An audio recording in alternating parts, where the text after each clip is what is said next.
Il y a peut-être quelque chose qu'on va On va sortir là. C'est que quand les enfants, quand tout le monde est soit dans la contestation, ce qui est sûr, la contestation du monde n'épargne pas les enfants de Dieu. Amen. Ça c'est sûr. Oui. Donc, ils vont se mettre à gréver, ils vont faire tout ce qu'ils vont faire. Si les écoles sont fermées, forcément, ce n'est pas seulement les enfants des païens qui n'iront pas à l'école.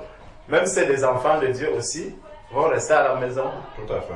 L'organisation ne sera pas seulement celle des païens. Parce qu'il va falloir trouver qui garde les enfants, comment s'organiser pour rattraper peut-être le travail et tout. C'est toute une organisation qui va être maintenant engagée de tous les côtés.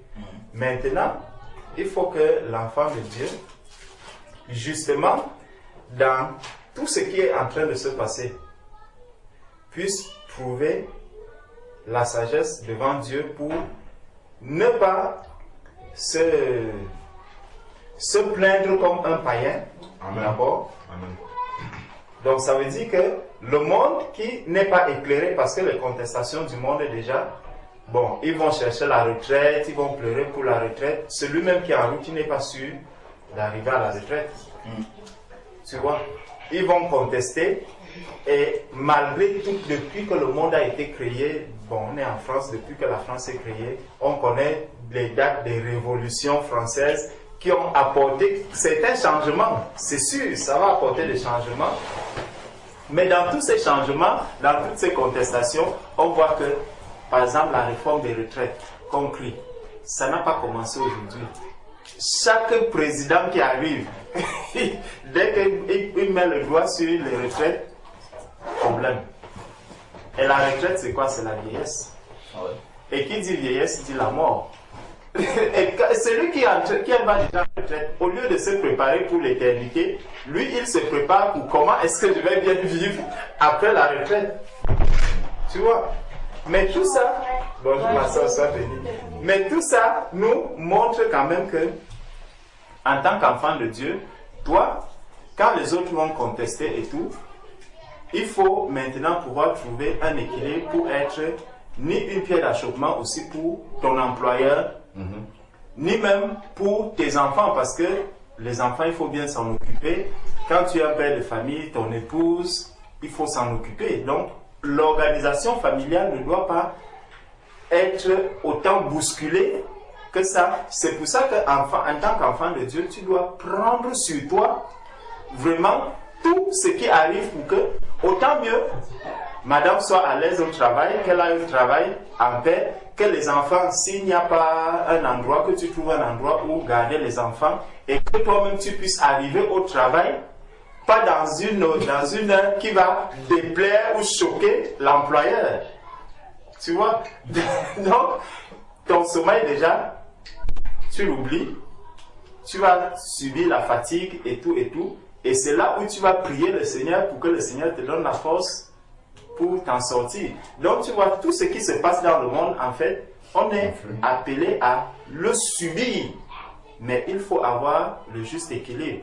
Parce que dans cette situation aussi, tu peux dire, ah, moi mes enfants n'auront pas quelqu'un, je reste à la maison, je ne vais pas au travail et tout. Tu vois, ce ne serait pas un bon témoignage. Il ne faudrait pas que l'attitude que les païens vont adopter, un enfant de Dieu aussi adopte la même attitude. Soit tu te prépares avant, tu dis bon, je vais poser la journée. Maintenant, si tu es dans un service où tous les païens veulent poser la journée, qu'est-ce que tu fais? Si on te dit que non, le service doit fonctionner, tous les autres doivent pouvoir poser la journée. Et toi, tu dis bon, comme il n'y a personne, ce n'est que moi, l'enfant de Dieu ici, donc je dois subir. On est appelé à subir même plus dans ces moments, parce que le païen, lui, ne connaît pas le Seigneur. Mais toi qui connais le Seigneur, tu dois montrer vraiment ta lumière dans ces moments. Et même ceux qui arrivent, pouvoir les motiver, les collègues qui arrivent, ils disent non, il faut supporter, il faut trouver un moyen pour que... Et encore que, ce qui m'étonne, quand tu entres par exemple dans le transport en ce moment, tu vois comment les personnes sont sur lesquelles elles n'arrivent pas à prendre.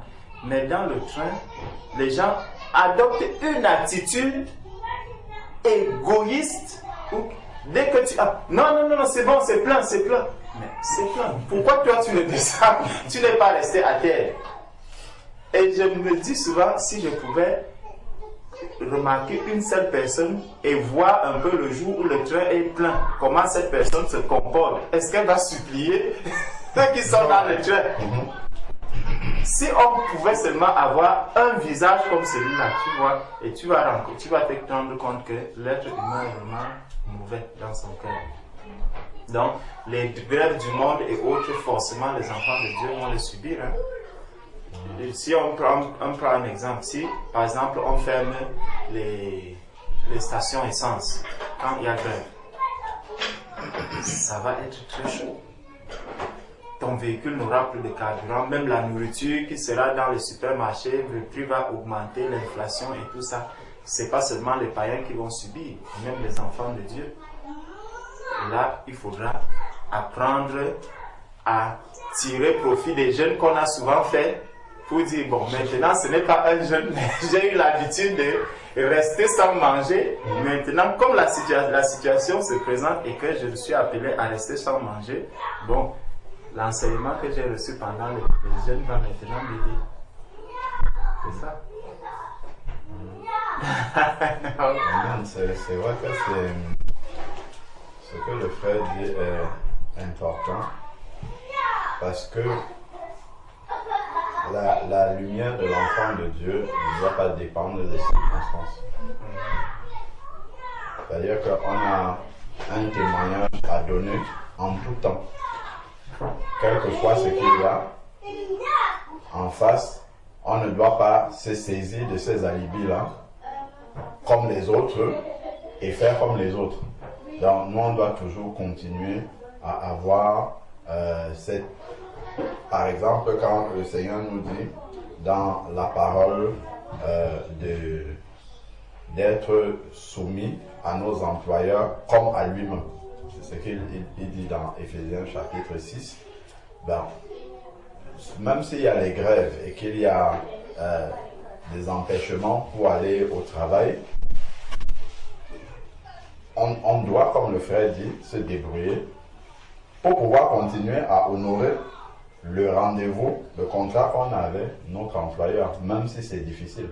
On doit se débrouiller et arriver, travailler normalement, pas être dans... Parce que bon, quand les gens vont arriver, vont passer le temps à se plaindre et tout ça, bon, on va pas s'asseoir pour nous plaindre avec eux, faire ce qu'on a à faire, toujours. Il y a un verset ici dans Marc chapitre 9. C'est le verset qui dit: soyez la lumière du monde et le sel de la terre. Dans le livre de Matthieu, c'est ce qu'il dit. Parfois, c'est bien de lire dans deux évangiles. Ça peut donner un éclairage encore plus complet. Donc, c'est ce que j'ai pu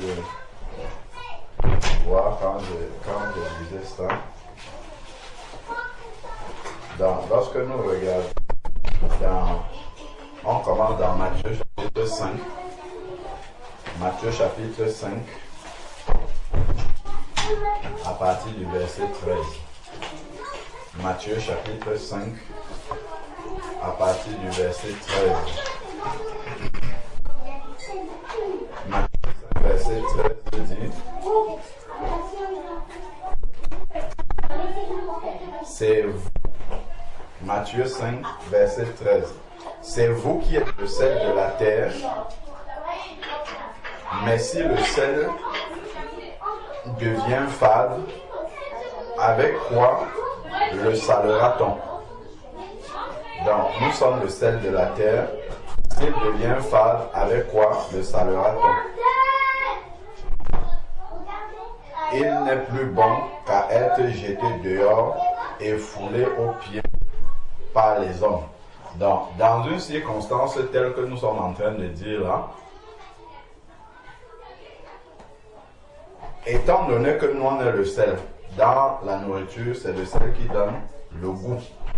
Sinon, la nourriture est immangeable. Donc, c'est nous qui sommes censés être le sel partout où nous sommes. Donc, si nous sommes au travail, nous sommes censés donner du goût à ce travail-là. Bon, dans une circonstance comme le temps de grève, comment est-ce que nous pouvons donner du goût? C'est d'abord en étant nous-mêmes exempts de reproches par rapport à ce qui est en train de se passer. Et c'est nous encore qui devons être à genoux en prière pour le service. Tu vois, parce qu'un service où il y a un enfant de Dieu doit être différent d'un service où il n'y a pas d'enfant de Dieu. Simplement par les prières que toi tu élèves vers le Seigneur, par rapport à la manière dont le service se passe, par rapport aux collègues. Les collègues, nous devons prier pour que les collègues arrivent à venir au travail. C'est des sujets de prière qu'on ne fait pas. C'est quelque chose qui me vient maintenant quand nous étions en train de parler. Moi, je vais prier peut-être pour que moi je puisse arriver, mais il faut prier pour que Dieu garde les collègues sur le chemin. Et, pardon. Et il y en a peut-être qui viennent habituellement en voiture et qui ont peut-être des 2 roues. Les 2 roues, c'est plus risqué. Il faut prier pour eux, pour que le Seigneur les garde sur le chemin pour qu'ils puissent venir jusqu'au travail, qu'ils puissent retourner en paix chez eux. Que le fait de s'être déplacé jusqu'au travail dans des conditions difficiles ne les mette pas sur les nerfs et qu'ils commencent à parler n'importe comment ou à faire n'importe quoi. Nous, on peut par la prière, parce que bon, il y a peut-être, si on ne peut pas convaincre les gens en parlant, bon, en général, ça peut partir sur autre chose, mais en par la prière, on peut prier pour que la paix demeure, parce que bon, dans des circonstances comme ça, selon les positions des uns et des autres dans l'entreprise, les gens peuvent être plus ou moins sur les nerfs, tout ça. On doit être dans la prière. Si on prend les transports, par exemple, le sujet dont le frère parlait, où les gens sont égoïstes, ils sont déjà égoïstes comme ça, on peut prier quand même pour que le Seigneur permette qu'il y ait une certaine paix, parce que dans des circonstances comme ça, les gens se bousculent, un coup de poing peut vite partir, ça peut entraîner des dégâts. Donc, c'est nous étant le sel là qui devons commencer à prier. Si on ne peut pas raisonner les gens, parce que les gens sont fermés, au moins par la prière, Dieu peut étendre sa main et pouvoir permettre que les choses se passent normalement. Pourquoi? Parce qu'il y a un intercesseur, parce qu'il y a quelqu'un qui se tient à la brèche, parce qu'il y a quelqu'un qui est lucide. Quand il voit ce qui... Parce que derrière les grèves, là, qui est derrière? C'est Satan qui est derrière. Satan, il a toujours sa part à donner là-dedans. Donc, si maintenant un enfant de Dieu arrive dedans avec la tête baissée et qu'il fait aussi comme tout le monde, voilà, Satan va arriver à ses fins. Alors que l'enfant de Dieu, voilà, l'enfant de Dieu, lui, il est censé toujours, à chaque fois, quand il voit quelque chose en train de se passer, il prend du recul. Il prend du recul, il a une lecture spirituelle de ce qui est en train de se passer et il demande au Père quelle est lui sa part là, dans ce qui est en train de se passer. Seigneur, quelle est la part que moi j'ai à faire? Donc, dans la prière, il nous donne des axes de prière pour prier. S'il y a à parler à quelqu'un, s'il y a à encourager quelqu'un, un collègue qui a mis 5 heures pour arriver au travail, qui arrive, qui est totalement, bon, on va l'encourager. Tu vois, tout ça, c'est le rôle du sel. C'est vraiment ce sel-là qui donne le goût, l'encourager, bon voilà, tu as quand même pu venir, ainsi de suite, lui trouver des points positifs, quelque chose qui peut vraiment l'encourager. Dans ça, c'est le sel qui donne le goût. Après, il dit, c'est vous qui êtes la lumière du monde. Donc, gardons un doigt dessus. Allons dans Marc. C'était pour nous montrer un peu comment parfois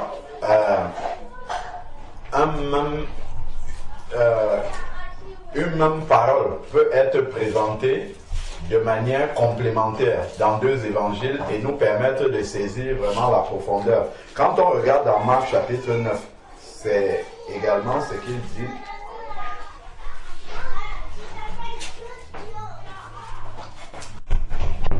Marc chapitre 9, on peut regarder.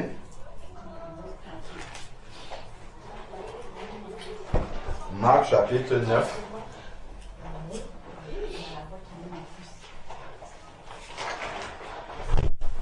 Évidemment, si nous disons, entre parenthèses, c'est un autre exemple, si le Seigneur nous demande d'obéir à nos employeurs comme à lui-même. Et que parce que ce que nous faisons là, ce n'est pas pour trouver les bonnes grâces de notre employeur, c'est pour plaire à Dieu. C'est important parce que quelqu'un peut faire ça parce qu'il cherche une position. Donc, si tu dois avoir une position, c'est Dieu. Déjà, la position même que tu as, c'est déjà Dieu qui te l'a donnée.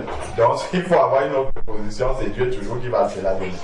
Donc, nous obéissons parce que Dieu nous demande d'obéir à nos employeurs comme à lui-même. Bienvenue, ma sœur. Donc, d'obéir à lui-même, d'obéir à l'employeur comme à lui-même. Parce que, en fait, toutes ces autorités qui sont établies sur nous là, tu vois, établies sur nous comme les employeurs, comme les parents si on est enfant, comme le gouvernement, les magistrats, tout ça. Toutes ces autorités, quand on dit que toute autorité vient de Dieu, ce n'est pas parce que Dieu veut simplement nous donner des ordres, c'est qu'il veut nous apprendre l'obéissance. Parce que nous sommes appelés à obéir à Dieu. C'est pour ça que Dieu utilise tous ces moyens-là pour nous enseigner l'obéissance. Parce qu'il sait que dans la nature de l'homme marche par la vue. Donc, il faut qu'il apprenne l'obéissance avec les autorités qu'il voit.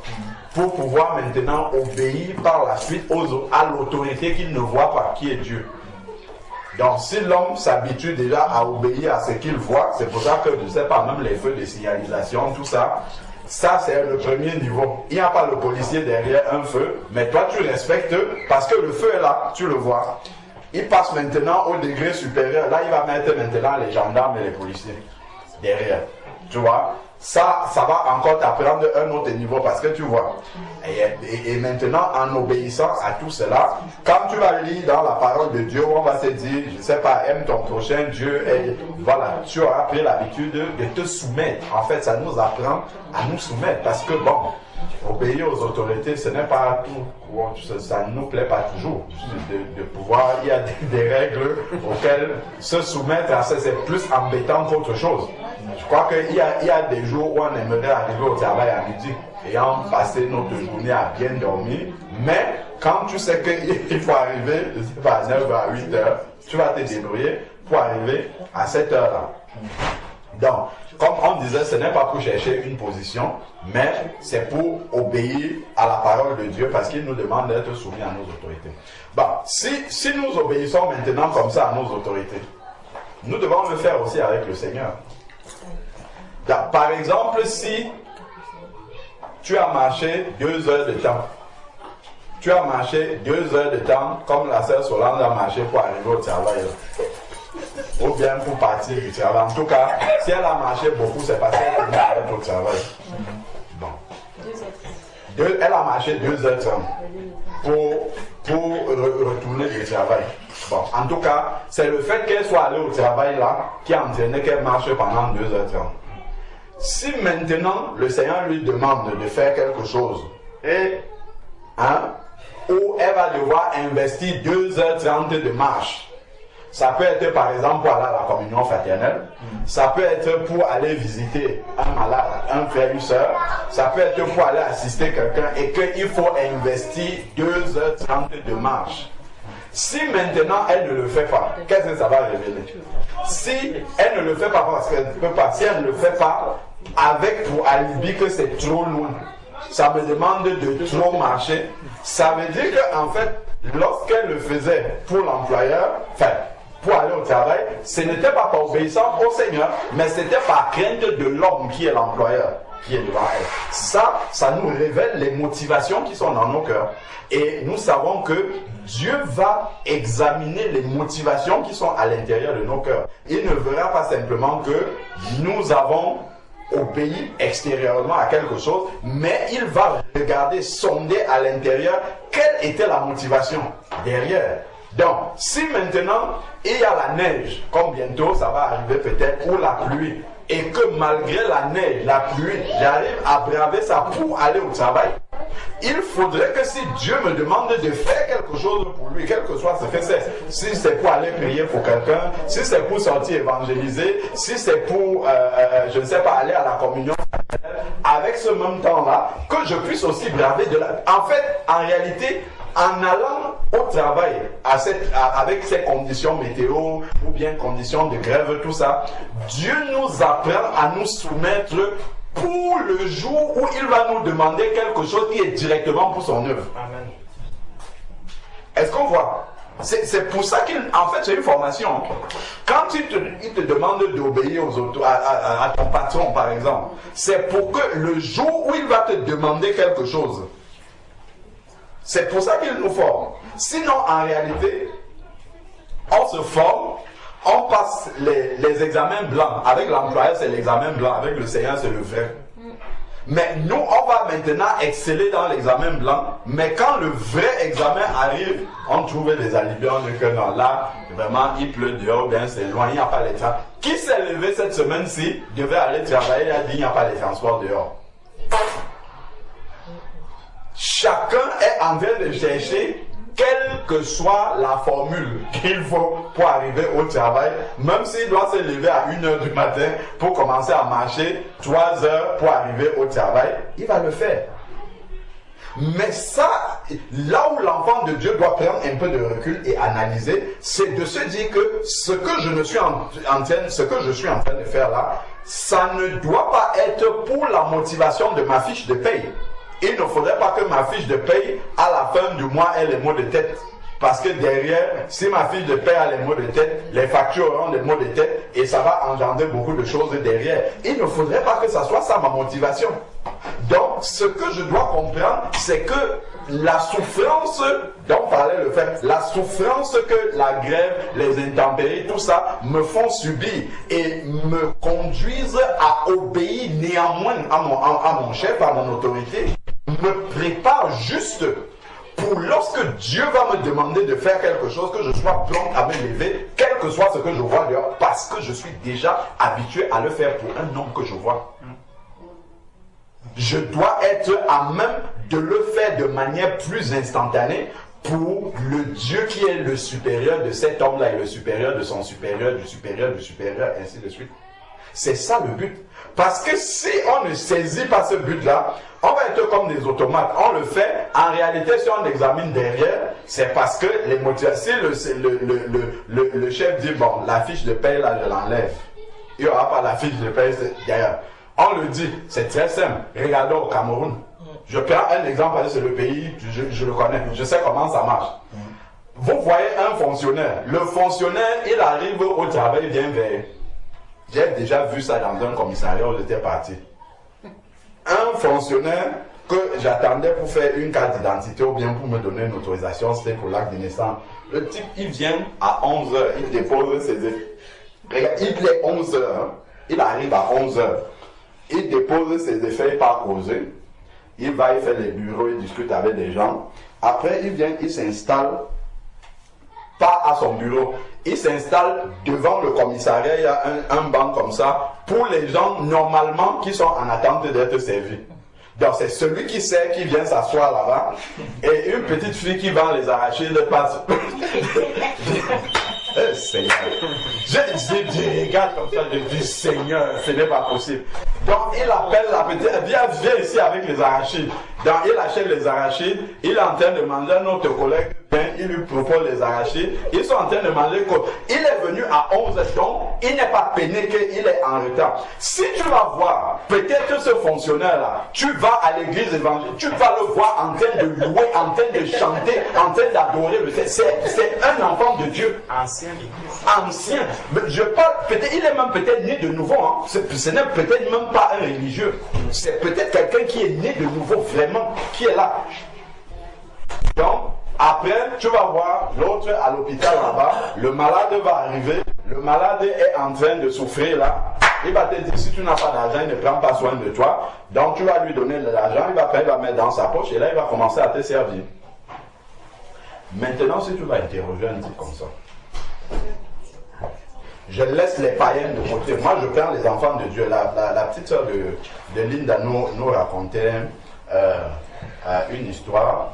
C'est un apôtre, je crois. Un apôtre. C'est ça. Voilà, un apôtre qui est parti dans un hôpital. Et il y avait des infirmières qui faisaient ce qu'on est en train de dire là. Et il a reconnu une des infirmières qui est une sœur de l'église, dans une église où il était parti, qu'il avait vu déjà, dans une assemblée où il était parti, qu'il avait vu déjà.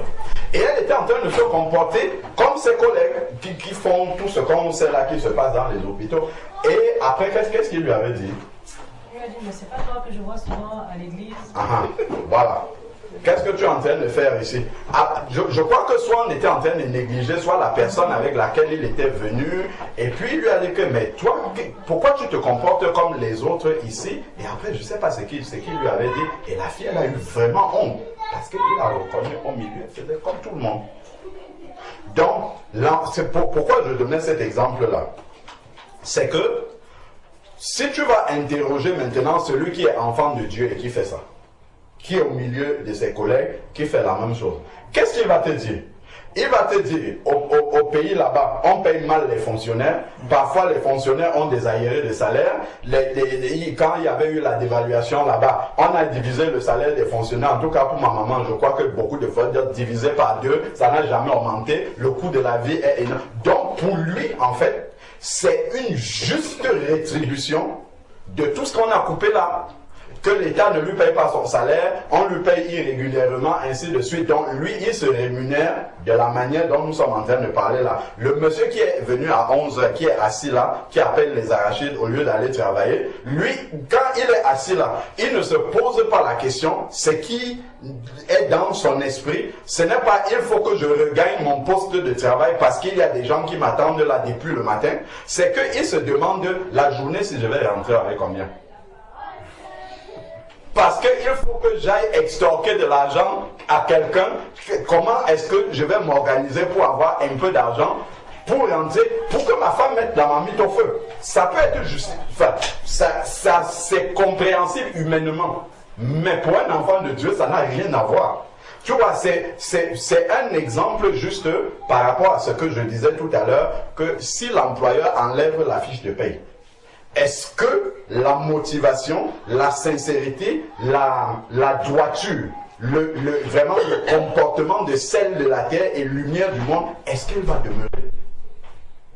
Et ça va révéler quelle est notre motivation.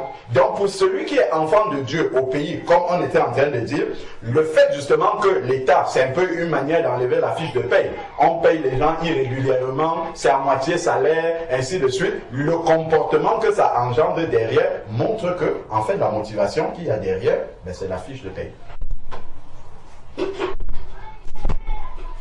Et ça, nous devons donc faire attention en tant qu'enfants de Dieu aux motivations de nos cœurs. Parce que si la fiche de paye n'est pas là, si nous sentons que Dieu est Yahvé Jireh, nous devons croire qu'il est capable de nous nourrir, même si ce n'est pas par la fiche de paye, il va procéder autrement. Parce que nos circonstances, il les connaît.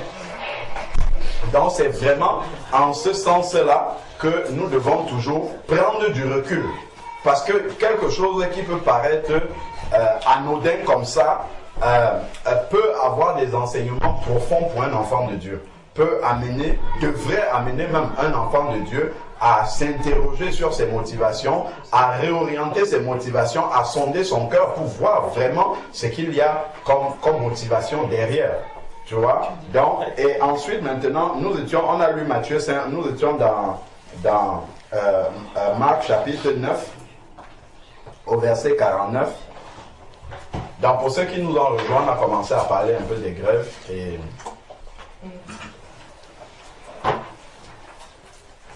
le frère Franck avait fait une remarque, il disait que, mais en quoi ça concerne un enfant de Dieu, quel impact ça peut avoir pour un enfant de Dieu, et on est parti de là pour examiner un peu. Dans le frère Georges avait expliqué que justement avec des conditions de circulation, de déplacement, en tout cas des conditions qui sont rendues compliquées par le fait que les païens ne marchent pas selon la volonté du Seigneur, ça aura forcément de l'impact sur un enfant de Dieu.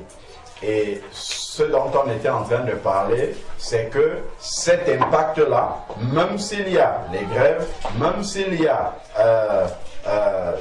des perturbations, ça ne doit pas entacher la lumière d'un enfant de Dieu.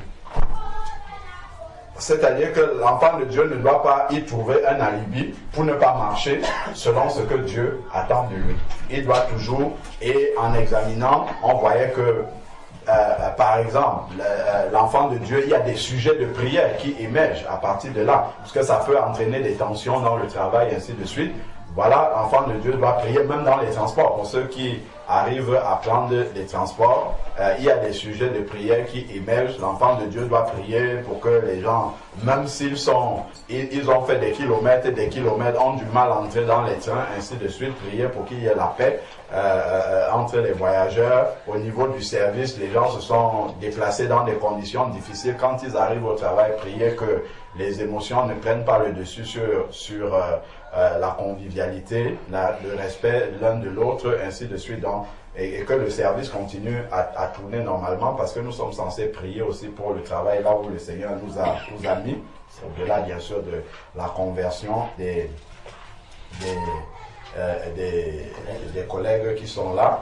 Et puis l'autre côté aussi que nous étions en train d'examiner, nous sommes partis, je crois, dans Éphésiens chapitre 6 et Colossiens chapitre 3, qui nous dit que le Seigneur nous demande d'obéir à nos employeurs. Pour vous, c'est aux maîtresses et aux maîtres. Donc, le Seigneur nous demande d'obéir à nos employeurs comme à lui-même. Bon, maintenant, dans cette obéissance-là, parfois, on peut se perdre et ne plus avoir une lucidité sur nos motivations. Parce que nos motivations peuvent devenir la recherche d'une position, la recherche d'être bien vu, la recherche d'être augmenté de salaire, ainsi de suite, alors que ça, Dieu lui-même, il s'en occupe. Déjà, si on est là, c'est lui qui est là. S'il veut faire prendre une position quelconque, il va le faire.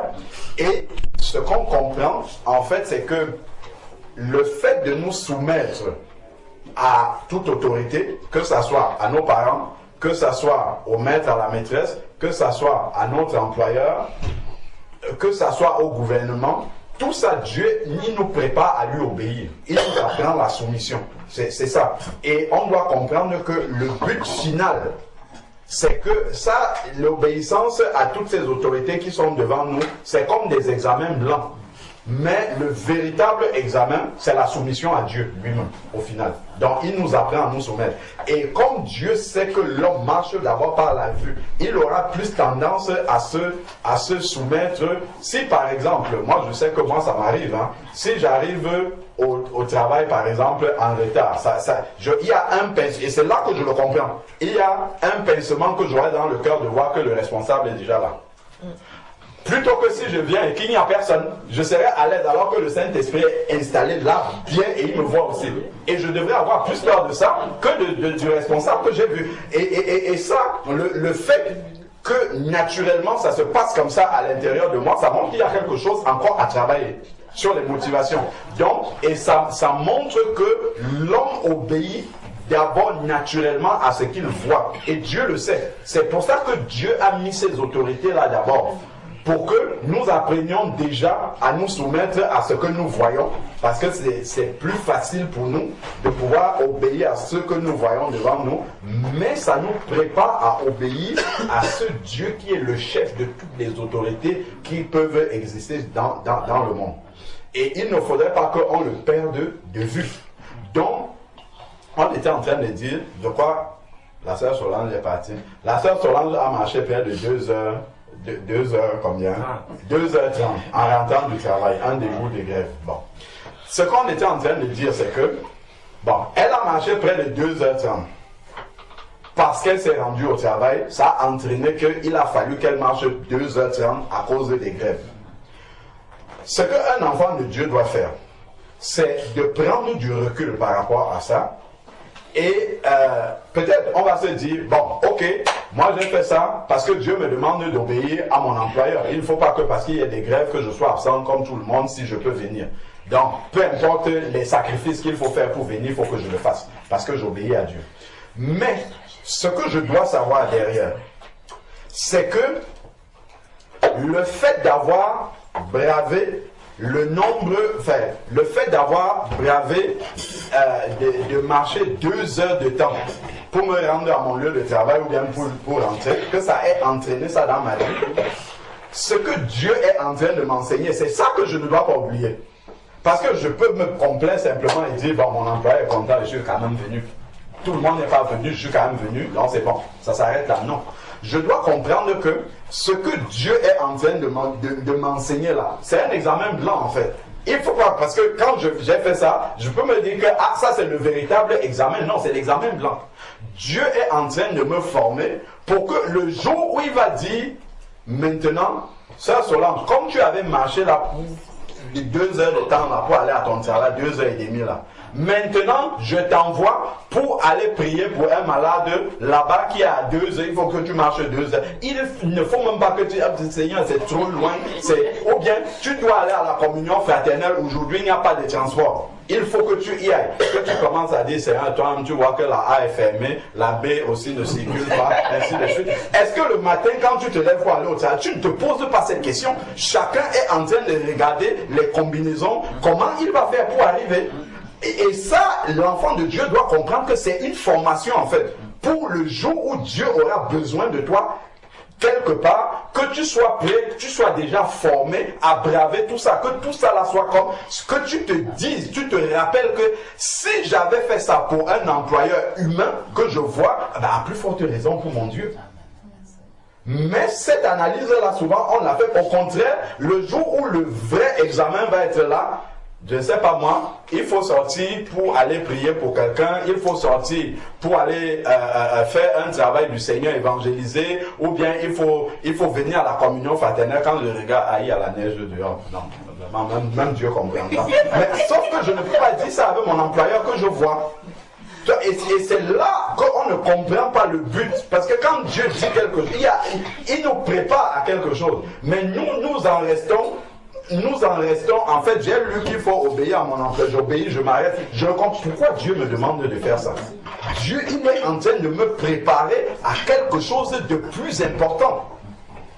Que je sois déjà habitué à ça. Parce que s'il me demande simplement comme ça, de but en blanc, marche 2h30 pour aller, je sais pas moi, pour rencontrer quelqu'un qui a besoin de moi là-bas, je peux venir avec plein d'alibis. Mais le fait d'avoir fait ça pour un homme, un employeur humain, doit déjà rester dans ma tête pour que le jour où je vais dire non à Dieu pour ça, que ma conscience même me rappelle que j'avais fait ça pour un homme qui est soumis à Dieu. Et si je ne peux pas faire ça pour le Seigneur, ça veut dire que j'ai un problème.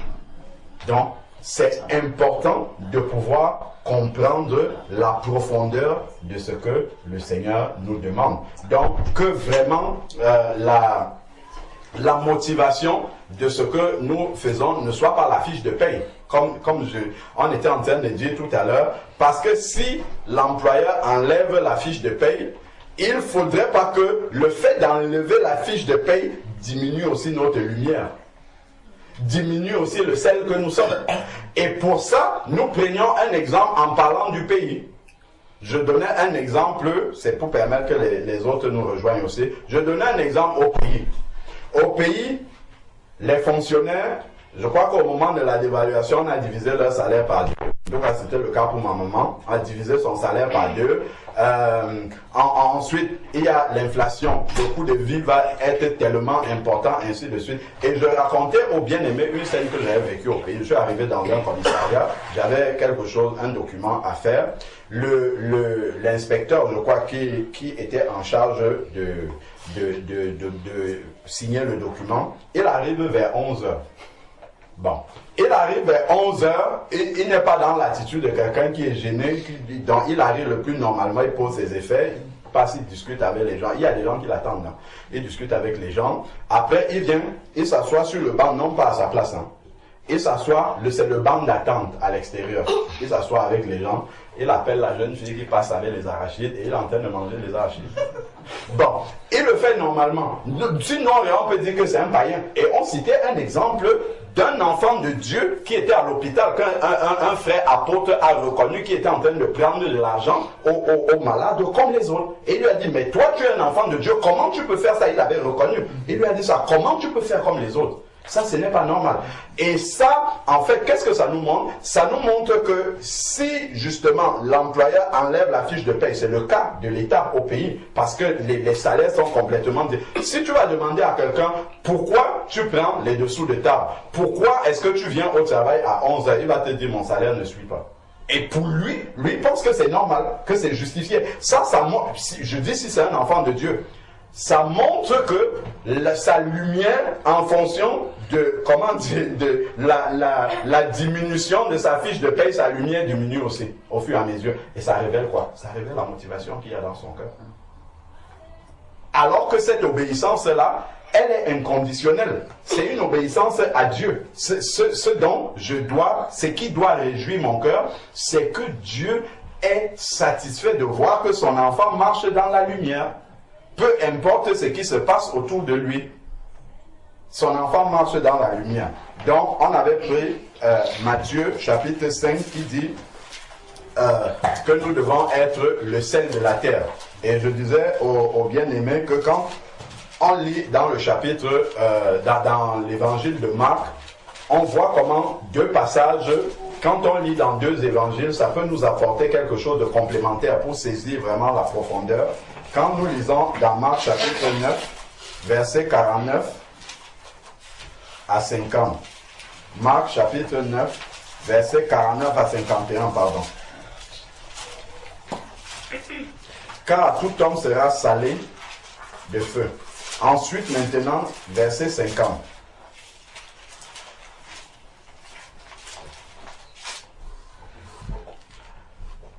Le sel est une bonne chose. Mais si le sel perd sa saveur, avec quoi l'assaisonnerez-vous? Ça, Matthieu 5 dit aussi la même chose. Mais regardons le verset 51. Il dit, ayez le sel en vous-même et soyez en paix les uns avec les autres. C'est-à-dire que ce n'est pas juste d'être le sel de la terre, mais c'est que le sel doit demeurer en nous-mêmes. Donc, quelles que soient les circonstances, ce n'est pas je suis le sel juste selon si tout se passe bien autour de moi. C'est que le sel habite en moi.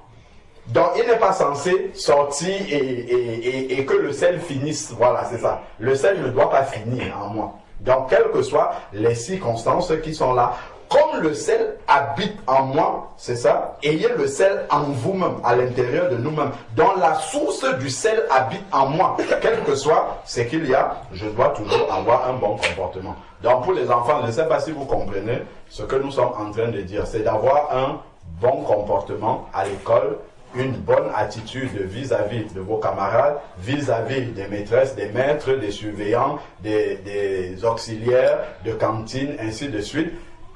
Même si elles vous parlent mal, ce n'est pas parce qu'elles vous ont mal parlé que vous devez mal répondre également.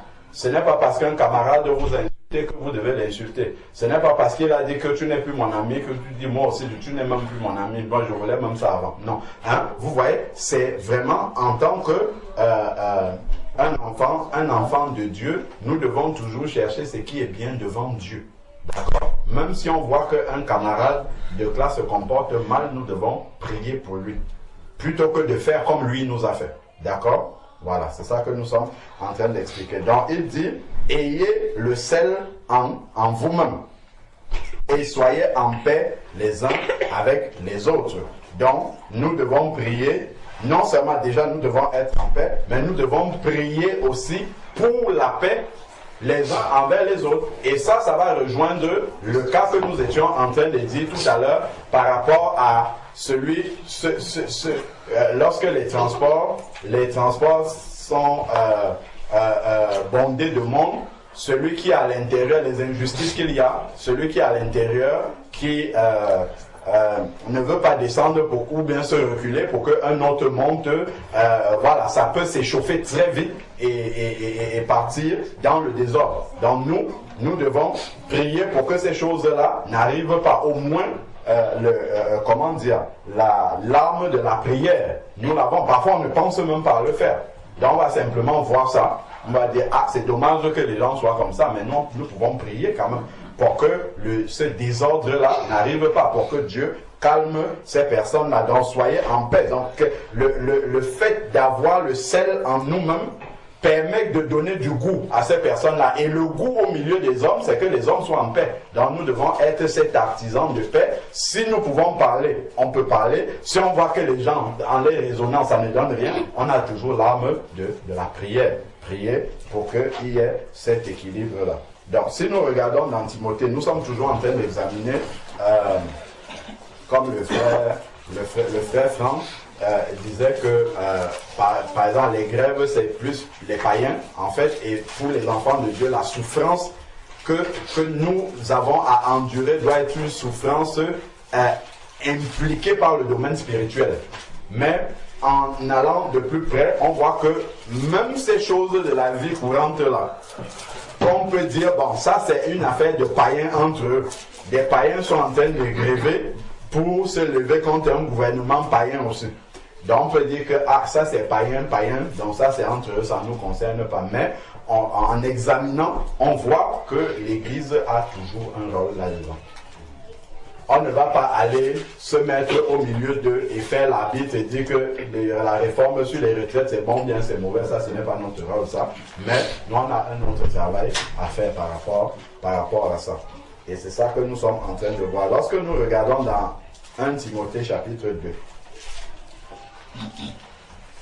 1 Timothée chapitre 2. On n'a même pas encore prié. En fait, c'est parti sur comment ça va dans la semaine. Il y avait les grèves et puis on a commencé à parler.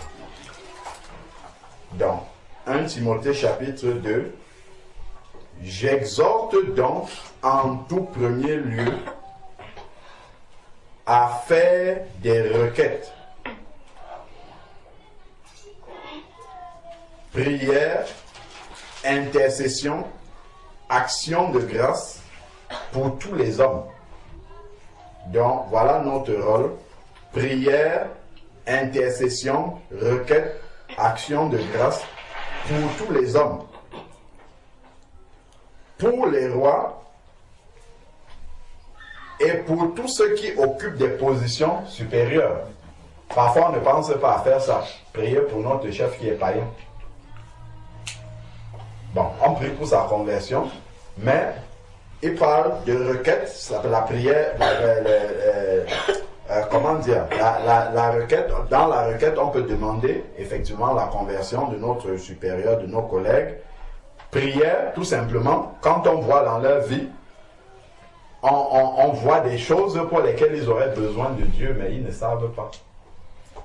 Nous pouvons en faire des sujets de prière aussi, pour tous les hommes. Pour les rois, donc pour ceux qui occupent la position supérieure, afin que nous menions une vie paisible et tranquille, en toute piété et en toute dignité. Ça, c'est ce que le frère disait.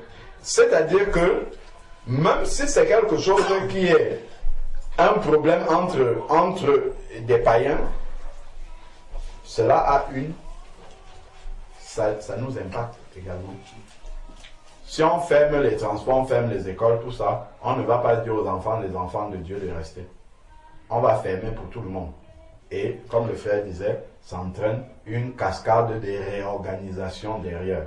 Donc forcément, nous sommes impactés par tout cela. Voilà pourquoi il nous demande de prier pour ces gens-là.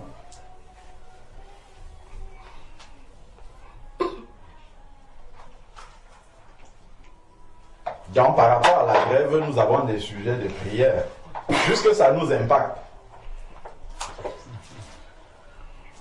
Ça nous impacte, donc nous devons prier pour mener une vie tranquille. Je crois que quand les transports sont fermés, ce n'est pas une vie tranquille. À mon avis, c'est loin d'être tranquille. très loin parce que ça chamboule beaucoup de choses qui sont déjà très organisées dans notre vie. Ça perturbe beaucoup de choses. Donc, ça vient ôter une part de tranquillité. Ça vient diminuer notre paix aussi. Forcément, ça a un impact sur notre paix. Ou pour garder la paix, on doit faire plus d'efforts que d'habitude. Forcément. Parce que même le fait que les gens autour de nous soient sur les nerfs et tout ça, ça vient entacher notre paix. Ça nous amène encore davantage à aller plus dans la profondeur pour puiser et être dans la paix. Donc forcément, tout cela a une incidence sur nous. Et ce que Dieu, lui, nous recommande, c'est d'être dans la prière. C'est de prier pour ces situations-là, pour que nous puissions vivre tranquilles. C'est un peu comme si... je crois qu'il y a un passage, je ne sais pas si c'est dans Jérémie, c'est comme si le dessein de ces personnes-là, le nôtre quelque part, vu qu'on est au milieu d'eux, il y a des choses que nous partageons, des choses terrestres, que nous partageons dans, comment dire, dans, je ne sais pas si, c'est pas dans le dessin, mais il y a des choses, des impacts, voilà, qui sont à la fois pour eux et pour nous également.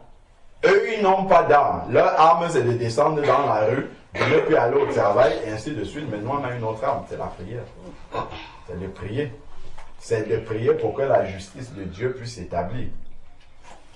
Ce n'est pas forcément de prier pour ce qui nous arrange, que la droite ou la gauche ou l'extrême gauche ou l'extrême droite aille au pouvoir, mais c'est de prier pour que la justice de Dieu puisse s'établir, même si ce n'est pas en notre faveur. Donc tout ça a forcément un impact sur nous. Ce qui se passe dans la société autour de nous a forcément un impact. Je crois qu'il y a un autre texte qui parle de ça également. Je crois que c'est dans 1 Pierre.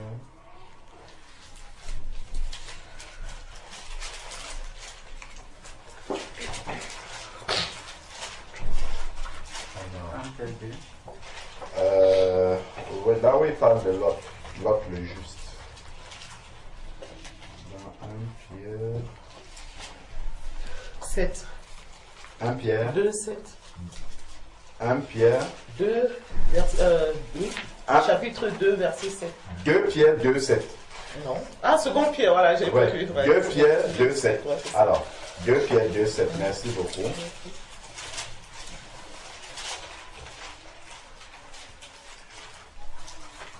C'est pas ça? Oui, non, si. C'est ça. Alors.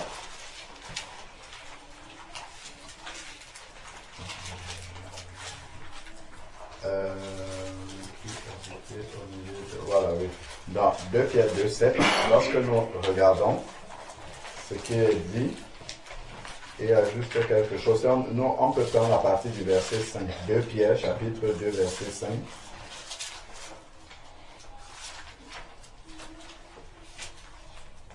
Donc, même à partir du 4 pour comprendre le contexte. Car si Dieu n'a pas épargné les anges qui avaient péché, mais les a livrés et précipités dans des abîmes du jugement, s'il n'a pas épargné le monde ancien, mais s'il a préservé 8 personnes, dont Noé, prédicateur de justice, lorsqu'il fit venir le déluge sur un monde impie, s'il a condamné à la destruction et réduit en cendres les villes de Sodome et Gomorrhe, les donnant comme exemple aux impies à venir.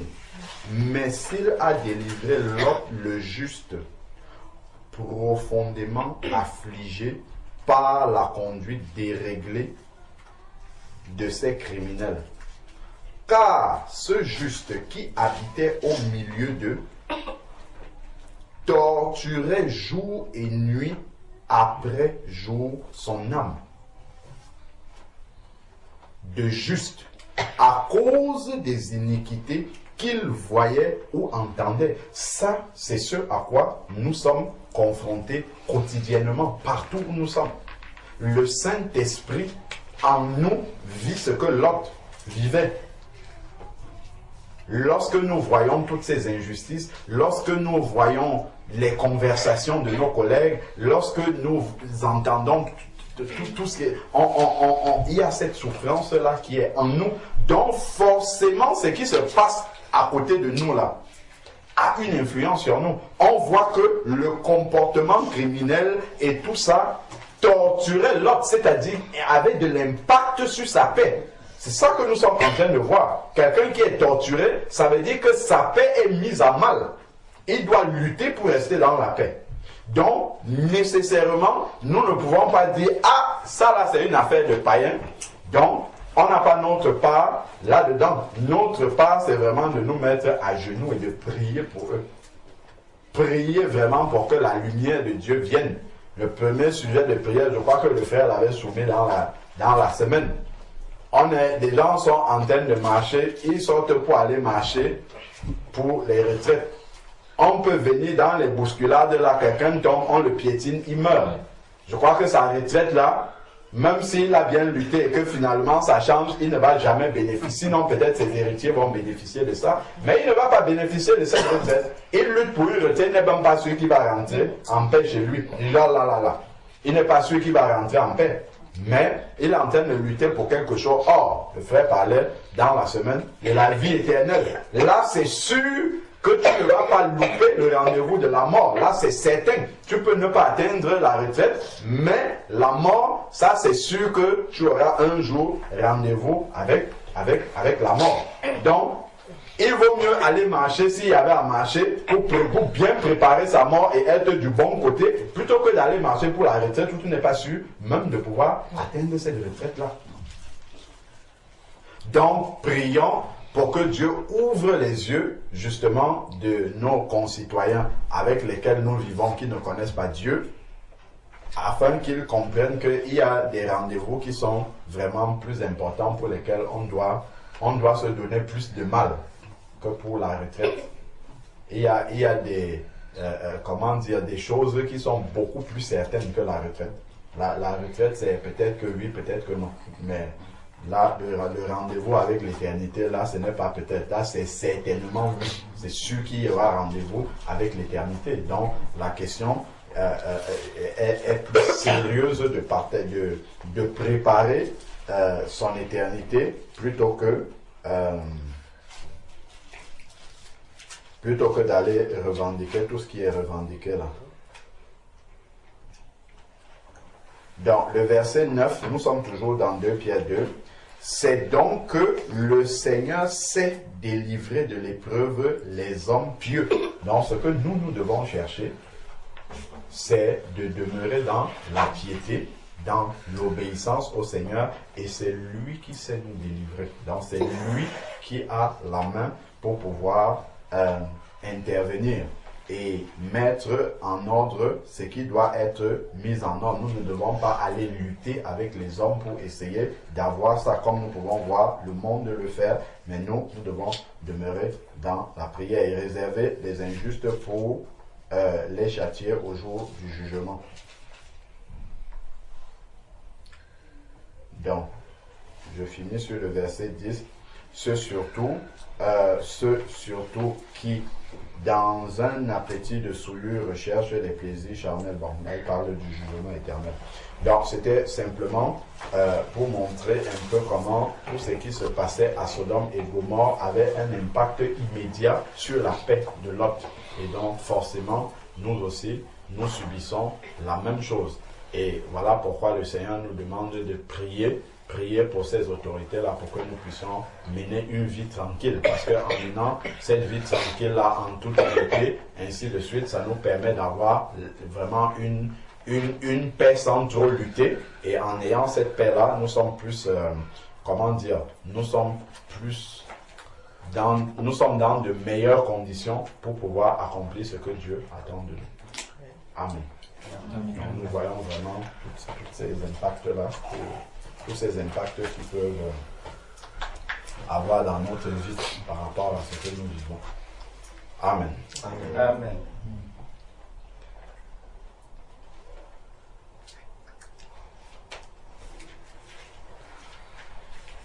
Est-ce qu'on peut le voir un peu le verset 5? Le verset 5 nous dit, s'il n'a pas épargné l'ancien monde. On est à 2 Pierre, n'est-ce pas? 2 Pierre 2. 2 Pierre 2, verset 5. S'il n'a pas épargné l'ancien monde, mais s'il a sauvé Noé, lui huitième, ce prédicateur de la justice. Le mot qui me dépasse ici, c'est le mot prédicateur de la justice. Ce prédicateur de la justice, lorsqu'il fit venir le déluge sur un monde d'impies. Quand on regarde un peu la vie de Noé, justement par rapport à l'attitude que Noé adopte au lieu où il habite, nous connaissons bien ce qui se passait. Regardons un peu dans Genèse. Genèse chapitre 6.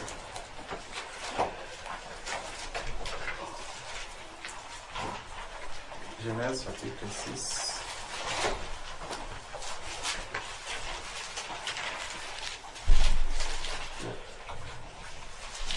Comment Noé était en train de prêcher? Est-ce qu'il y a quelque part dans la Bible où on nous dit que Noé était en train de prêcher en disant le déluge arrive, où Noé était en train de raconter quelque chose concernant Dieu? Comment est-ce que Noé se comportait?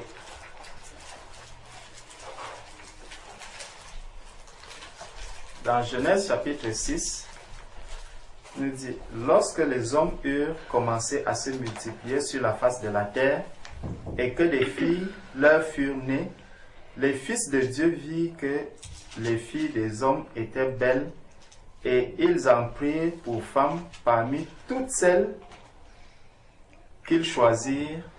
Alors l'Éternel dit, mon esprit ne restera pas à toujours dans l'homme, car l'homme n'est que chair et ses jours seront de 120 ans. Les géants étaient sur la terre en ces temps-là, après que les fils de Dieu furent venus vers les filles des hommes et qu'elles leur eurent donné des enfants. Ce sont ces héros qui furent fameux dans l'Antiquité. L'Éternel vit que la méchanceté des hommes était grande sur la terre. La méchanceté des hommes était grande sur la terre. Et que toutes les pensées de leur cœur se portaient chaque jour uniquement vers le mal. Regardons ce qui se passe aujourd'hui. Si les hommes grèvent, c'est parce qu'ils estiment qu'il y a des injustices, c'est parce qu'ils réclament des choses. Et si tu réclames quelque chose, c'est parce que tu estimes que cela, c'est ton dû, c'est ton droit, tu as droit à telle ou telle chose. Donc, ils vont se mettre à réclamer. Mais, en même temps, quand celui qui réclame, tu réclames quelque chose à l'État, tu dis oui, non, je ne veux pas travailler plus longtemps, ce n'est pas juste. De la même manière, toi qui es en train de réclamer, quand tu te retrouves dans un train, tu vois, derrière toi, il y a de l'espace et où 2 ou 3 personnes peuvent encore entrer, mais tu te mets à la porte, tu dis non, le train est déjà plein. Est-ce que ça, ce n'est pas une injustice? Donc, on trouve l'injustice chez l'autre, mais chez moi, on ne voit pas l'injustice. Ce que je réclame à l'État, c'est peut-être grand parce que ça touche tout le monde. Mais ce que moi je suis en train de faire à mon petit nouveau va toucher 1 ou 2 personnes. Imagine que celui à qui tu empêches d'entrer aussi dans ce train-là, qu'il ait ses enfants, peut-être qu'ils sont malades, on l'a appelé lui disant que mon enfant est malade, et cet enfant, il n'y a personne qui s'occupe de lui. Toi, tu vas simplement parce que tu as un rendez-vous, tu dois aller prendre un pot avec quelqu'un.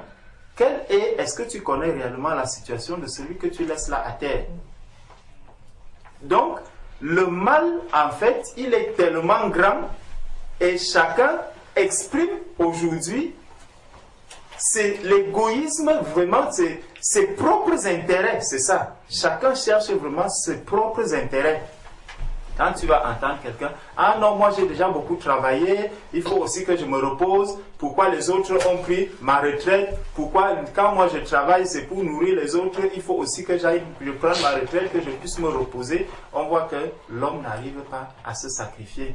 Le mal est à tous les niveaux aujourd'hui. Donc, s'il fallait faire des grèves en cascade, l'État aussi doit gréver pour ceux, par exemple, qui volent les ascédiques, qui volent la CAF. L'État aussi doit pouvoir gréver contre eux. Qui va donc gréver pour ces personnes? Hein? L'État aussi doit se lever et dire, bon, d'accord, vous grévez qu'on veut rallonger votre temps de retraite. Nous aussi, on va gréver parce que vous volez la CAF, parce que vous faites ceci. Toi qui es en train de gréver pour la retraite, peut-être que tu en fais aussi partie. Donc, c'est à tous les niveaux et le Seigneur dit, l'Éternel dit que la méchanceté des hommes était grande sur la terre et que toutes les pensées de leur cœur se portaient chaque jour uniquement vers le mal. L'Éternel se repentit d'avoir fait l'homme sur la terre et il fut affligé en son cœur. Et l'Éternel dit, j'exterminerai de la face de la terre l'homme que j'ai créé, depuis l'homme jusqu'au bétail, aux reptiles et aux oiseaux du ciel, car je me répands de les avoir faits. Mais Noé trouva grâce aux yeux de l'Éternel. Donc, dans toute cette méchanceté, dans tout ce que le monde est en train de subir aujourd'hui, le Seigneur vient rappeler aux enfants de Dieu que Noé a trouvé grâce aux yeux de l'Éternel. Et il va nous dire, nous montrer la postérité. Voici la postérité de Noé. Noé était un homme juste et intègre dans son temps. Donc, malgré la description que Dieu a fait du monde, là-haut, où Dieu s'est même repenti en disant que je vais exterminer l'homme, Noé était un homme juste, il est resté juste. Donc dans tout ce mal, Noé est resté juste et intègre, on dit, dans son temps. Au jour d'aujourd'hui, est-ce que tous les enfants de Dieu sont justes et intègres? Les situations qu'on essayait de présenter là, des enfants de Dieu qui travaillent peut-être dans les hôpitaux et où ils adoptent les mêmes attitudes que les païens, les enfants de Dieu qui sont dans la corruption comme les païens, les enfants de Dieu qui ne sont pas différents des païens dans les lieux où ils se trouvent. Tu arrives dans un ménage tel que le mari parle mal à son épouse. Quand tu regardes, mais c'est même qui? C'est un enfant de Dieu. Tu vois la femme qui est de son côté aussi, quand elle parle à son mari, c'est comme si la parole de Dieu ne lui a même jamais parlé de l'attitude qu'une femme doit avoir vis-à-vis de son mari. Mais quand elle est dans l'église, elle adopte une attitude vraiment d'agneau, tranquille. Le Seigneur nous dit que Noé a trouvé grâce aux yeux de l'Éternel et il est resté juste dans son temps. Il précise bien en son temps, il est resté juste, malgré le déluge. Et on nous dit que pendant ce déluge, combien de personnes ont été sauvées? 8 seulement.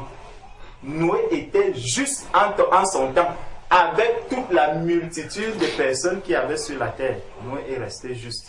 Il ne s'est pas laissé corrompre, il n'a pas été emporté par le vent qui soufflait en son époque. Donc Noé, et on nous dit que Noé marchait avec Dieu. Noé engendra 3 fils. La terre était corrompue devant Dieu. La terre était pleine de violence. Dieu regarda la terre et voici, elle était corrompue, car toute chair avait corrompu sa voie sur la terre. Alors Dieu dit à Noé, la fin de toute chair est arrêtée par devers moi, car ils ont rempli la terre de violence. Voici, je vais les détruire avec la terre. Fais-toi une arche de bois, de gopher, tu disposeras cette arche en cellules et tu l'enduiras de poids en dedans et en dehors. Noé a commencé à faire le travail que Dieu attendait de lui. Les enfants de Dieu, ce n'est pas dans la grève que la parole de Dieu va changer. Ce n'est pas la grève qui va me permettre de modifier la parole de Dieu. Malgré la grève, malgré toutes les tensions, malgré tout ce qui se passe dans le monde, l'enfant de Dieu doit rester droit dans ses bottes. Il doit garder le cap. Garder le cap, parce que le Seigneur même a dit que dans les temps de la fin, beaucoup de choses vont se passer pour que les enfants de Dieu soient distraits, pour que les enfants de Dieu commencent à s'assoupir, commencent à adopter des attitudes qui ne les préparent pas, qui ne les préparent plus au ciel, ni à l'enlèvement, mais où on va se tourner à comment je vais même faire demain pour faire ceci, comment je vais faire cela. Non. Ne nous cassons pas, restons en prière, faisons ce que nous avons à faire pour rester toujours juste dans ce monde. Peu importe les difficultés. Quand le frère parlait de la neige tout à l'heure, je me rappelle que l'année passée ou surpassée, on devait aller à Orléans. Il a neigé ce jour. Et on a dit, voilà, le Seigneur même n'a pas été d'accord qu'on aille à Orléans. Et on avait annulé ce voyage. Effectivement, il n'y avait pas de train. Effectivement, entrer, mettre la voiture sur la route, c'était vraiment risqué. Mais est-ce que, en tant qu'enfant de Dieu, cette neige devait nous arrêter? Non. Si on avait fait confiance à Dieu, et si on avait dit, si on avait vraiment cette assurance que c'est le Seigneur qui nous conduit à Orléans, on aurait mis les voitures, mais on allait commencer à dire quoi? Il faut aussi agir avec sagesse. Il faut aussi faire ceci. Et ça, c'est vraiment, ça montre quoi? C'est que l'engagement que nous avons pris pour aller à Orléans ne venait pas de Dieu. Parce que si c'est Dieu qui nous a dit aller à Orléans, même avec la neige, on serait parti, on serait arrivé à Orléans, faire le travail qu'il fallait faire, et en rentrant, on allait rentrer en paix dans de bonnes conditions et arriver et donner ce témoignage, le Seigneur allait se glorifier. Mais comme les païens ont dit non, ce jour-là, on ne sort pas, la météo, la radio, même la télé a commencé à publier, non, restez à la maison, faites ceci, fermez les portes, restez au chaud et tout et tout. Même les enfants de Dieu ont suivi les ordonnances qui étaient prescrites par la télé, qui étaient prescrites par la radio. Les enfants de Dieu ont suivi tout cela. On s'est comporté exactement comme les païens. On est resté dans le chaud. Et le lundi, on faisait les commentaires avec tous les collègues. Ah, moi je ne suis pas sorti, je suis resté à la maison. Qu'est-ce que le Seigneur attendait de toi? Ce ne sont que des questions. Et même, on a pris là le cas des grèves. La sœur disait qu'elle a marché 2h30. Et pendant ces 2h30, elle cherchait un moyen pour retourner. Mais pour partir, elle veillait à ce qu'elle ne soit pas en retard. Ça, c'est très important. C'est que même au moment des grèves, je fais quoi? Je regarde là, ouais, comme je vais arriver même 10 minutes en retard. Ça va être chaud, hein. Peut-être mon chef est même déjà là. Quand on va me voir arriver, son regard, déjà, c'est déjà un jugement pour moi. Et puis je sais qu'il va le prendre comment. Quand je dois arriver en retard à la communion fraternelle, est-ce que je me gêne même? Combien de personnes ici sont vraiment gênées de savoir qu'ils arrivent en retard à la communion fraternelle? Très peu. Gloire à Dieu, comme maman, elle, c'est bien. Gloire à Dieu, au frère, gloire à Dieu. Parfois, on voit, moi je suis, quand pour venir ici, je suis à 1h, je vois 13h qui arrive. Quand je commence à dire, mais il faut qu'on parte, il faut qu'on... Non, là, il n'y a pas du tout de stress pour le retard. Non, tout va bien. Tout va bien. Tout va bien. Tu entres même dans la voiture, tu démarres la voiture, tu fais semblant de partir. Tu sais que si je pars maintenant, tout ce monde-ci va rester. Ce n'est pas bien. Il faut nous rester juste et intègre devant Dieu. Il a marché avec Dieu.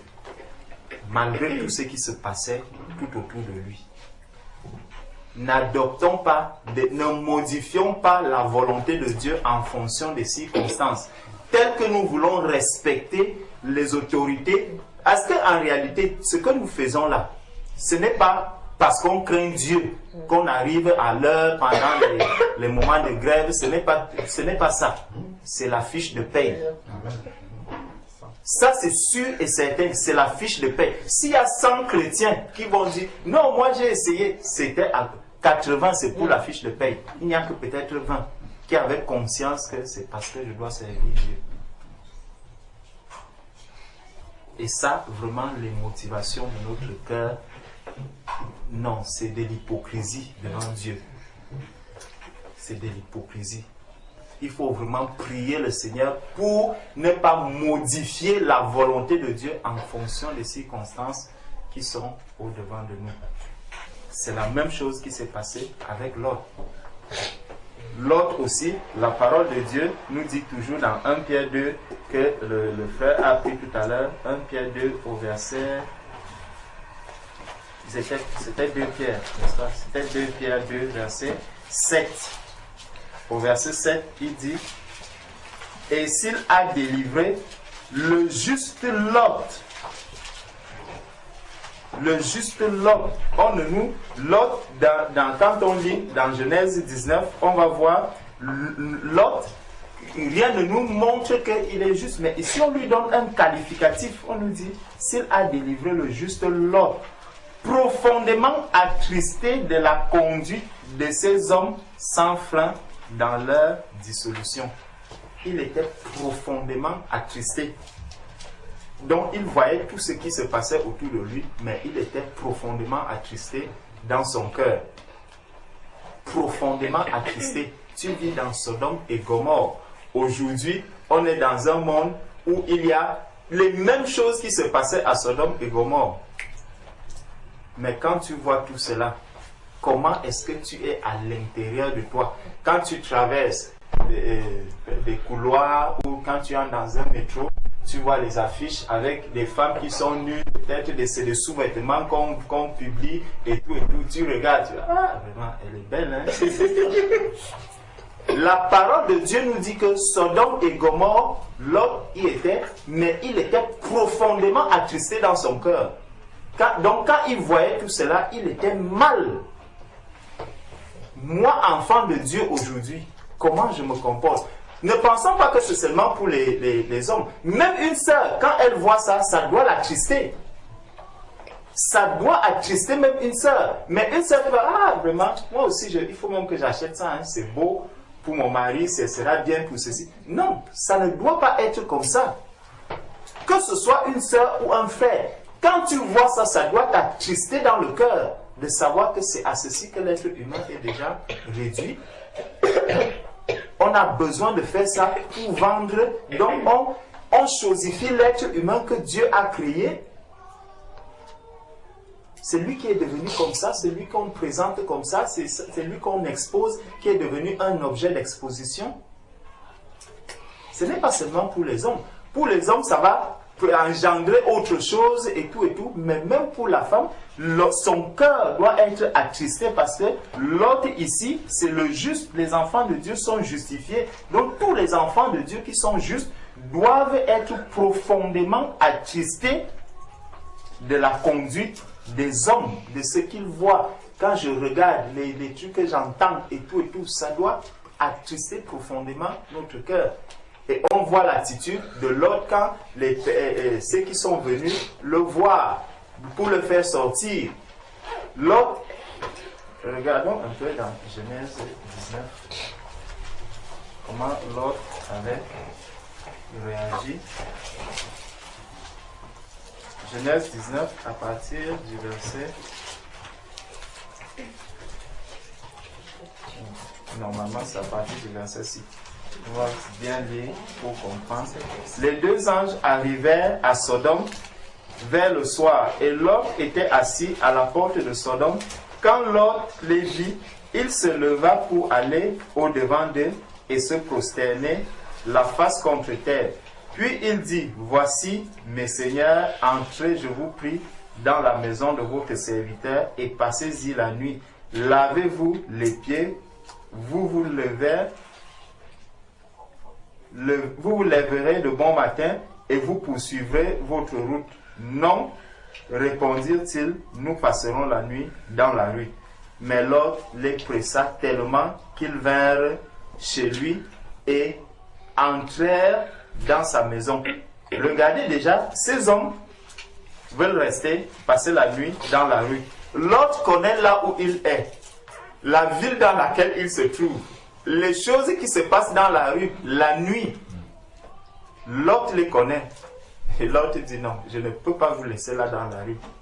Je sais là où vous êtes, l'endroit où vous vous trouvez, s'il n'est pas bien. L'autre les amène.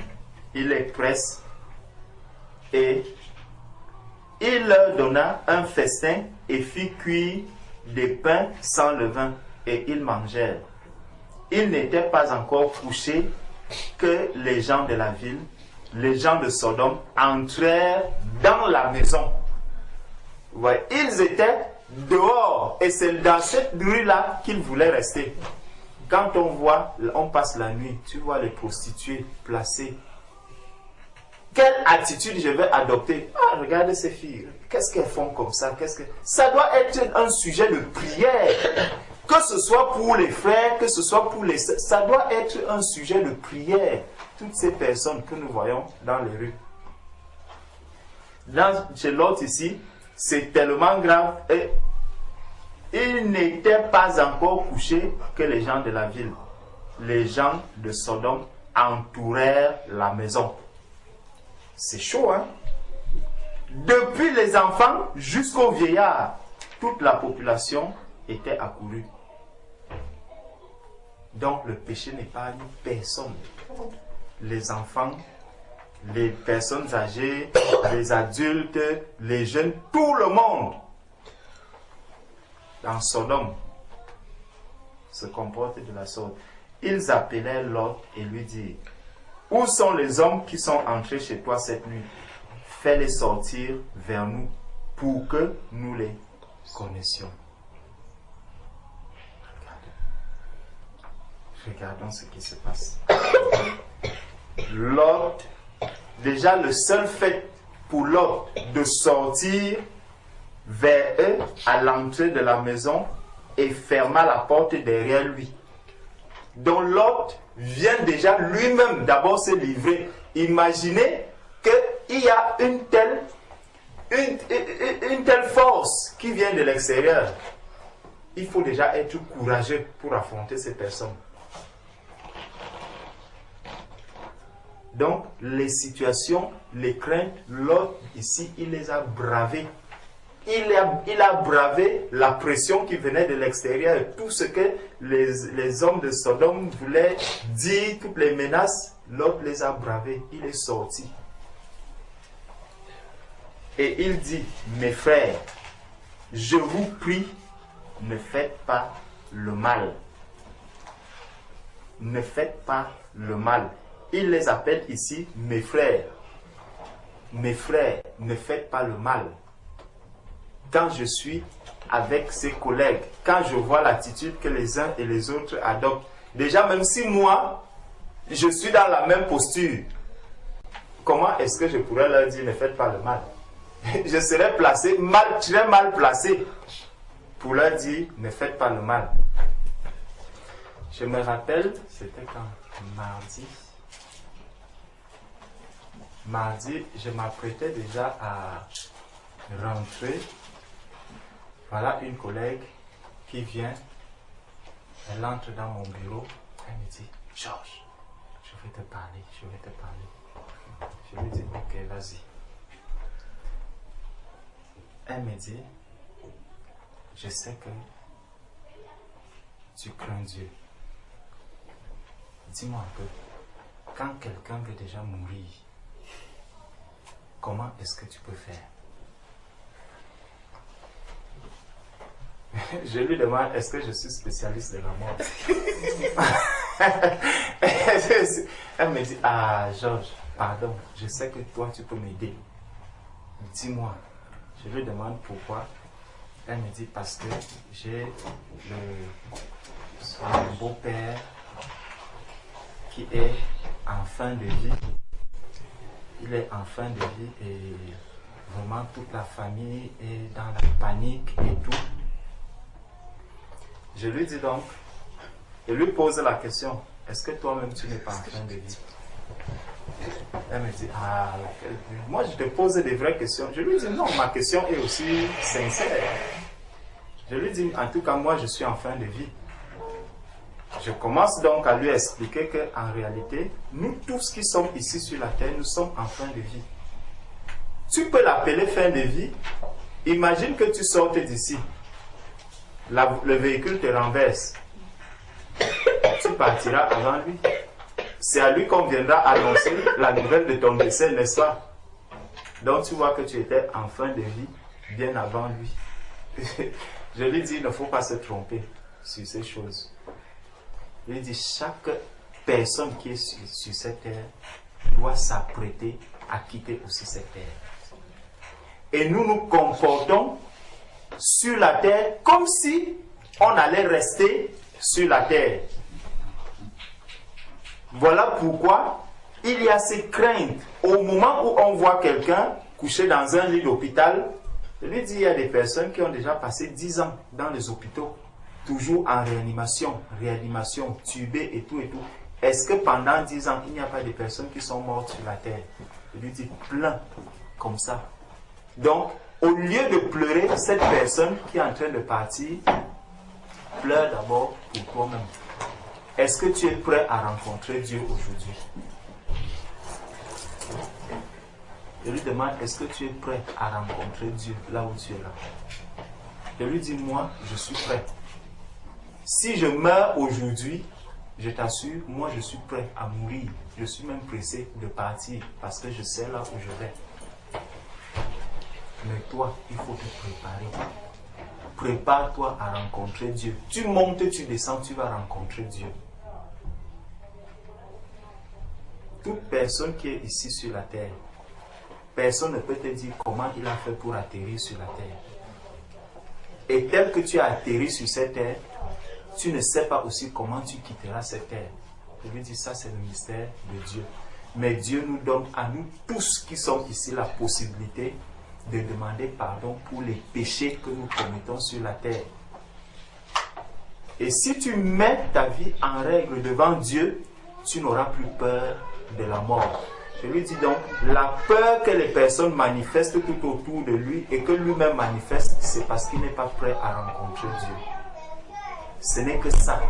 Si vous voulez régler le problème de cette personne, il faut que la personne demande pardon pour ses péchés. Et lorsqu'il aura sincèrement demandé pardon pour ses péchés, peut-être lui-même va vous dire, laissez-moi tranquille, je vais partir en paix. Je suis prêt à partir.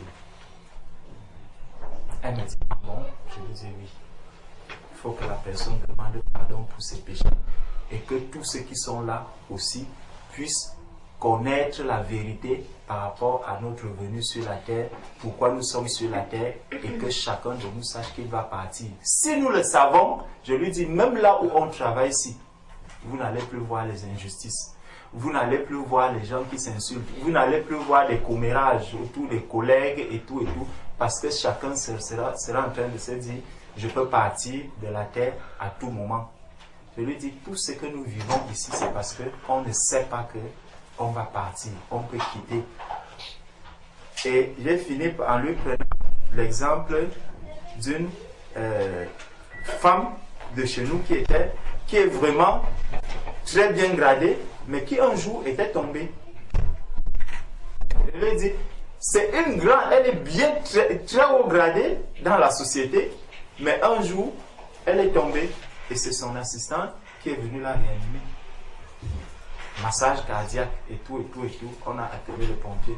Je lui dis, la mort ne connaît pas le grade. Tu peux être la femme de ménage qui vient ici, elle peut te sauver toi. Seulement par son massage. Mais est-ce que tu peux avoir de la considération pour elle? Parce que c'est un être humain. Je lui dis non. C'est des personnes qui sont très mal payées ici. Très mal payées. Et c'est pour ça qu'on ne va pas les considérer. Aujourd'hui, on va considérer quelqu'un parce qu'il a un diplôme, parce qu'il est cadre de ceci, parce qu'il est directeur. Mais ce directeur, la mort ne connaît pas le directeur. La mort ne connaît pas le président. La mort ne connaît personne. La mort attaque l'être humain. Que tu sois jaune, blanc, noir, tout ceci, tu vas affronter la mort.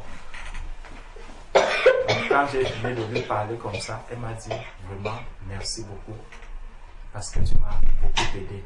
J'ai dit ok, gloire à Dieu. On est sortis ensemble, j'ai éteint dans le bureau, moi je suis rentré à la maison. Donc c'est pour nous dire que dans tout ce que nous faisons, là où nous sommes, il faut toujours et toujours que l'on sache que nous sommes appelés à vivre dans la lumière. Comme Lot était juste dans Sodome et Gomorrhe, il était le juste et Dieu lui a dit qu'il a trouvé grâce. Dieu lui a fait grâce. Donc, vraiment, c'était juste pour nous amener à comprendre que tout ce qui se passe là autour de nous ne doit pas venir changer quelque chose dans l'attitude que nous avons en tant qu'enfants de Dieu, les bouleversements que le monde va connaître. Même quand il y a un tremblement de terre, il y a ceci. La seule chose que je dois savoir, c'est que je suis un enfant de Dieu. Même dans le tremblement de terre, je reste un enfant de Dieu. Pendant les grèves, je reste un enfant de Dieu. Quand il y a la neige, je suis un enfant de Dieu. La question, c'est qu'est-ce que Dieu attend de moi? Il n'a pas dit que va évangéliser quand il fait beau ou quand il ne pleut pas. Non. Si le Seigneur t'a dit allez prêcher la bonne nouvelle, il n'a pas mis de conditions, de temps. Si le Seigneur a dit allez à la communion fraternelle, toi-même tu as accepté lorsque on envoie le message. Voilà, la communion fraternelle commence à 14h. Dis que dans ton cœur, décide que non, Seigneur, moi je ne suis pas là à 14h, je serai là à 15h. Respecte l'heure que tu auras donnée avec le Seigneur. Prends cet engagement toi-même avec le Seigneur. Si tu sais que dimanche prochain je serai là à 16h, viens à 16h. Mais sois sincère avec ton Dieu. Il ne faudrait pas que les circonstances de la vie viennent modifier le comportement que Dieu attend de toi. En toutes circonstances, gardons les regards fixés sur le Seigneur. C'est aussi ça.